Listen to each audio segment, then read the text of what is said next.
Assalamualaikum warahmatullahi wabarakatuh.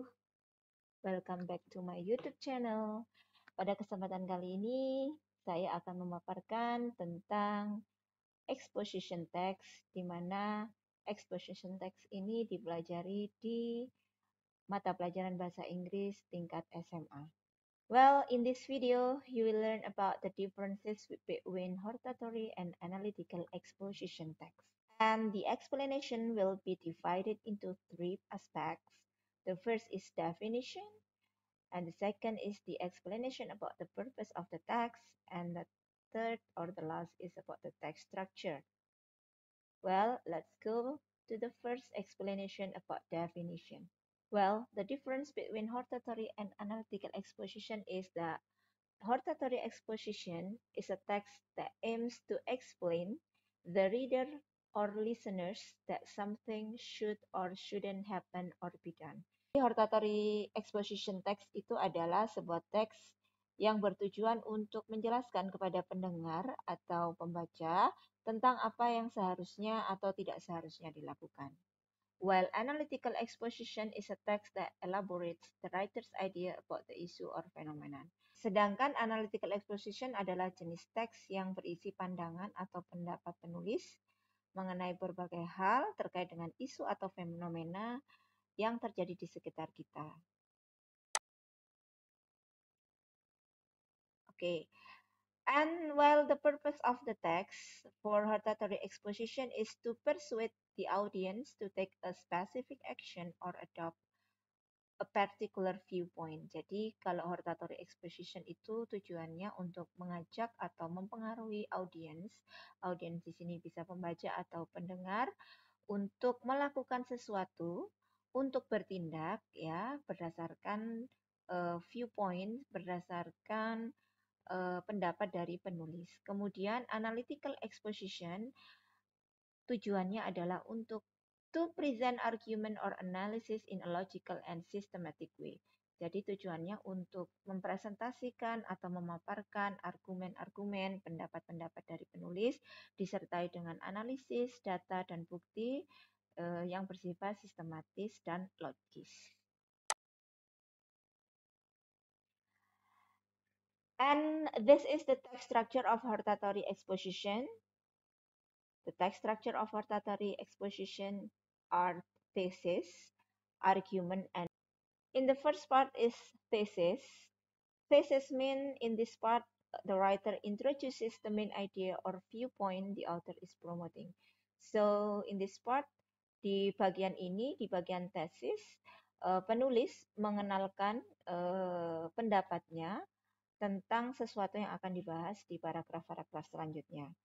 And after that is argument. Setelah itu ada paragraf argumen yang mana di dalamnya present reason supporting the main idea. Di dalamnya terdapat alasan-alasan mengapa penulis tersebut berpendapat seperti itu. And in the last is recommendation.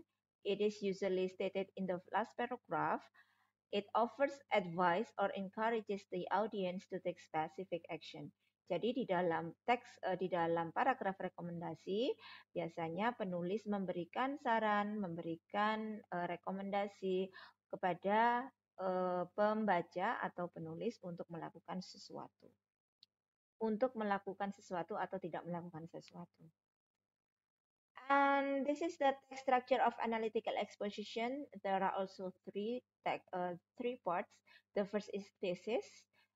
It's the same with hortatory exposition. And the second is argument. It is also in hortatory exposition.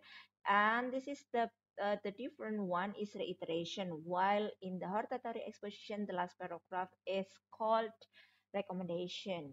In thesis, the writer introduces the main topic or issue to be analyzed. Jadi di bagian tesis ini penulis mengenalkan kepada pembaca atau pendengar tentang isu yang akan dibahas atau dianalisis di paragraf-paragraf selanjutnya. Berbeda dengan hortatory, yang mana di hortatory penulis mengenalkan tentang opininya, pendapatnya tentang sesuatu yang akan dibahas. Ya, jadi itu bedanya. Kalau yang di analytical exposition, penulis hanya mengenalkan tentang apa sih isu yang akan dibahas di paragraf selanjutnya. And the second one is argument. While in the argument, in the argument and hortatory exposition, the writer present reason to support the main idea, but in this analytical exposition, the writer presents different aspect or components of the topic by using data and evidence. Jadi di hortatory exposition, penulis akan menyampaikan pendapatnya mengapa ini harus terjadi, mengapa ini harus dilakukan, dan lain sebagainya. Namun jika di analytical exposition, itu penulis akan menyampaikan beberapa komponen, beberapa analisis tentang topik yang sedang dibahas dengan menggunakan banyak data atau bukti-bukti atau fakta-fakta untuk memperkuat pendapatnya, untuk memperkuat topiknya, seperti itu. And in the last is reiteration, or while in hortatory exposition, the last paragraph is called recommendation or suggestion. Kalau di analytical ini namanya reiteration. Reiteration mean restatement of the author's position or the author's opinion. Ya, jadi reiteration ini penulis akan menyampaikan kembali, memperkuat emphasis, memperkuat dan menekankan bahwa hal ini seharusnya terjadi, gitu ya. Jadi misalnya penulis akan membahas tentang bahaya merokok, gitu ya. Di paragraf tesis penulis sudah memaparkan sedikit tentang bahaya rokok seperti apa. Kemudian di argumen penulis akan menyampaikan fakta-fakta, bukti-bukti, data-data tentang bahaya rokok seperti apa. Dan di paragraf terakhir atau paragraf reiteration, penulis menyampaikan kembali untuk emphasis bahwa rokok itu benar-benar berbahaya, seperti itu. Well, let's go to the example of hortatory exposition.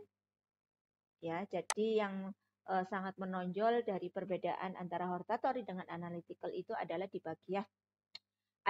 bagian the last paragraph or the last part, di mana hortatory tadi seperti yang sudah saya sampaikan isinya di paragraf akhir itu adalah recommendation. Nah, di paragraf yang saya beri tanda merah ini adalah merupakan kalimat yang mengandung suggestion atau recommendation. Bisa dibuktikan dengan adanya ini ya, dengan adanya kalimat ini. In conclusion, it's time to reconsider our stance on graffiti. Instead of dismissing it outright, we should appreciate its potential as a powerful form of art. Jadi ini yang bisa dijadikan sebagai pembeda untuk hortatory dan analytical. Di paragraf terakhir di hortatory itu pasti ada saran.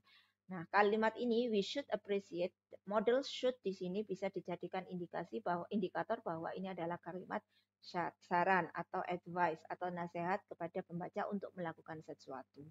Nah, ini kebetulan saya memaparkan contoh hortatory exposition dan analytical exposition dengan tema yang sama, yaitu graffiti. Di hortatory exposition ini, graffiti ini yang pertama ada alasan-alasan mengapa graffiti itu sangat penting untuk diakui, begitu ya. Karena graffiti itu mempunyai sebagai alat kreativitas gitu ya, untuk mempresentasikan suatu kreativitas dan budaya. Kemudian di paragraf 2, 3 dan 4 penulis menyampaikan pendapat gitu ya, pendapat yang jelas tentang memang benar bahwa graffiti itu merupakan alat untuk suatu kreativitas dan untuk menunjukkan suatu budaya masyarakat tertentu gitu. Kemudian yang di sini, yang di analytical exposition itu akan nampak berbeda, di mana analytical exposition itu hubungannya dengan analisis, ada data, ada evidence, dan di paragraf terakhir itu adalah reiteration. Nah, kita coba melihat di contoh ini adalah teks tentang graffiti yang ada di Kota Malang, begitu ya. Graffiti itu apa sih gitu ya? Graffiti itu apa sih manfaatnya? Nah, ini ada nih. Jadi manfaatnya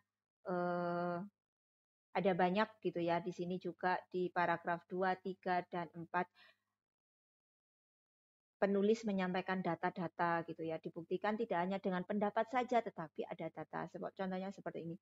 Firstly, data from the Malang City Cultural Office indicates a growing recognition of graffiti as a legitimate form of artistic expression. Jadi tadi tidak hanya pendapat. Nah, penulis menyampaikan berbagai macam data dan evidence yang ada di Kota Malang. Nah, kita coba lihat lagi di bagian terakhir, yaitu reiteration dari teks analytical exposition. Nampak jelas bahwa penulis itu sedang restate, menyampaikan ulang bahwa analisis grafiti di Kota Malang itu ada peran gandanya, yaitu sebagai bentuk ekspresi dari art atau seni dan bentuk dari perubahan regulasi gitu ya. Nah, jadi sudah bisa dipahami ya antara apa perbedaan antara hortatory exposition dan analytical exposition. Kita kembali ke slide sebelumnya bahwa di hortatory exposition itu ada antara hortatory exposition dan analytical exposition, pembedanya adalah di bagian paragraf akhir, yaitu recommendation dan reiteration, di mana di hortatory itu ada apa namanya, ada advice, ada nasihat, ada saran untuk pembaca atau pendengar di bagian paragraf terakhir. Dan kemudian untuk analytical exposition, karena ini adalah analisis, di bagian paragraf terakhir penulis restate, mengungkapkan kembali, menyatakan kembali pendapatnya untuk menekankan bahwa pendapatnya itu benar karena sudah ada data atau evidence. Seperti itu. Ya, I think that's all for my explanation. Hopefully it can be useful for you to be able to differentiate between hortatory exposition and analytical exposition. Okay, well, I think that's all for my explanation. Thank you. See you on my next video. Assalamualaikum warahmatullahi wabarakatuh.